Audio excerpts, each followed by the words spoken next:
काय आणि कसं बोलावं काहीच कळत नाहीये। आधी तुम्ही बोलायचात आणि मी ऐकायचंय। मी आता बघा मी एकटीच बडबडणार आणि तुम्ही एकही शब्द नाही बोलणार। मला असं तुमच्याशी एकतर्फी बोलण्याची सवय नाहीये।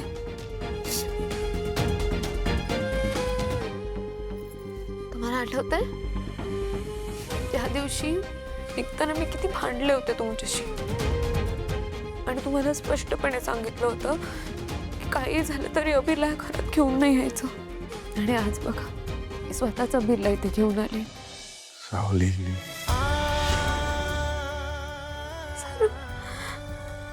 मीच सावली आहे। तुमची सावली तुमच्या जवळ आहे। एवढं सगळं होऊन गेलं। आपण भांडलो एकमेकांपासून दुरावलो गेलो पण तरीही तुम्ही माझंच नाव घेताय।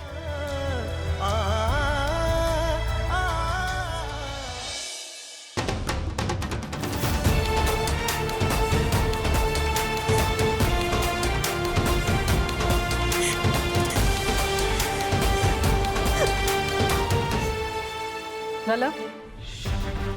हात सोड। तुला इथे कशासाठी आणलं होतं? सारंगशी बोलायला ना? मग हात नाही लावायचा त्याला। माझ्या लेकाला स्पर्श सुद्धा करायचा नाही। हात सोड।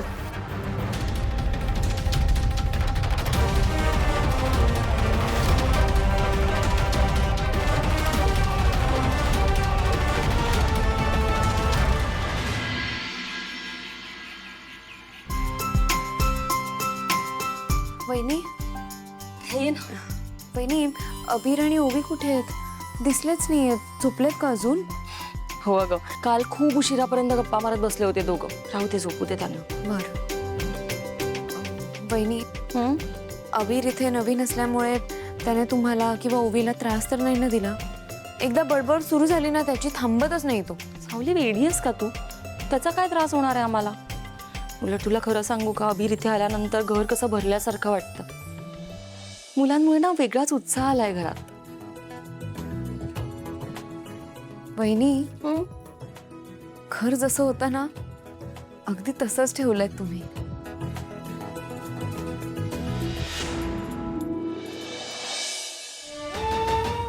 वहिनी इथे विठुरायाची मूर्ती असायची ना? कुठे गेली आता? सावली तुला काय सांगू? तू या घरातनं गेल्यानंतर आईने तुझ्या सगळ्या आठवणी पुसून टाकल्या। तुझी प्रत्येक खूण नाहीशी करून टाकली त्यांनी। पण वहिनी विठुरायाची मूर्ती काढायची काय गरज होती? माझा राग विठुरायावर कशाला काढायचा? सावली तुला आता आईंचा स्वभाव माहिती आहे ना? जाऊ दे ना।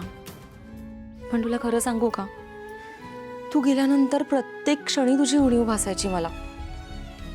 खूप आठवण आली मला तुझी। सावली एक रिक्वेस्ट करू? नाही म्हणजे तुझं या घरातलं अस्तित्व ओवीपासून लपवणं हे खूप अवघड होतं। त्यामुळे तिला प्लीज। वहिनी तुम्ही नका काळजी करू। माझं ह्या घराशी असलेलं नातं किंवा तुम्हा सगळ्यांची असलेलं नातं मी ओवीला नाही कळू देणार। थँक्यू सावली। तिलोत्तमा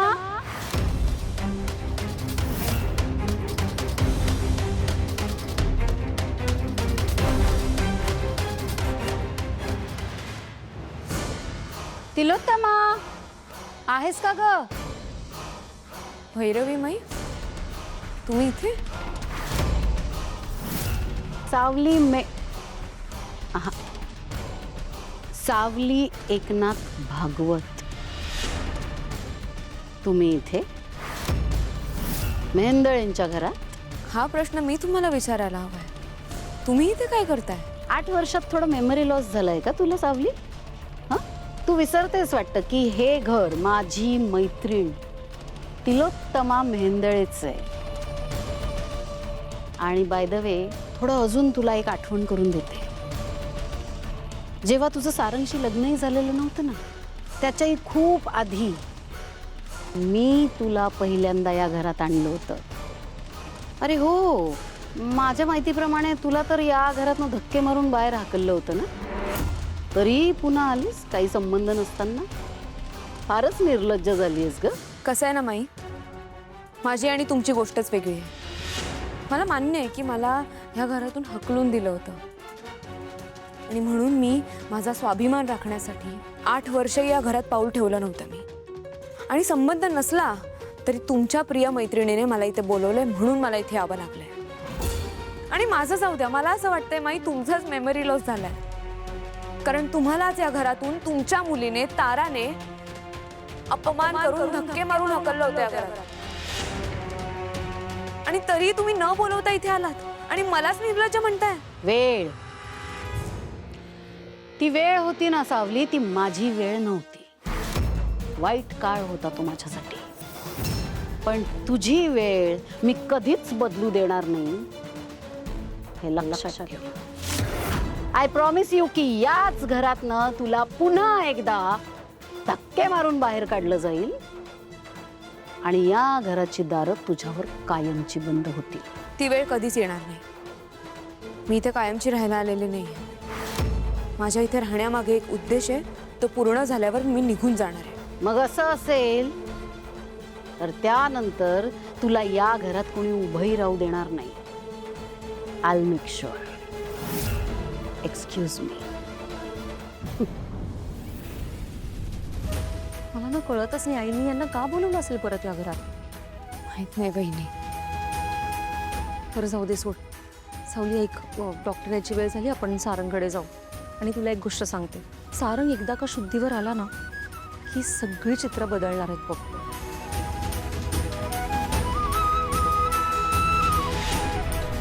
तिलोत्तमा,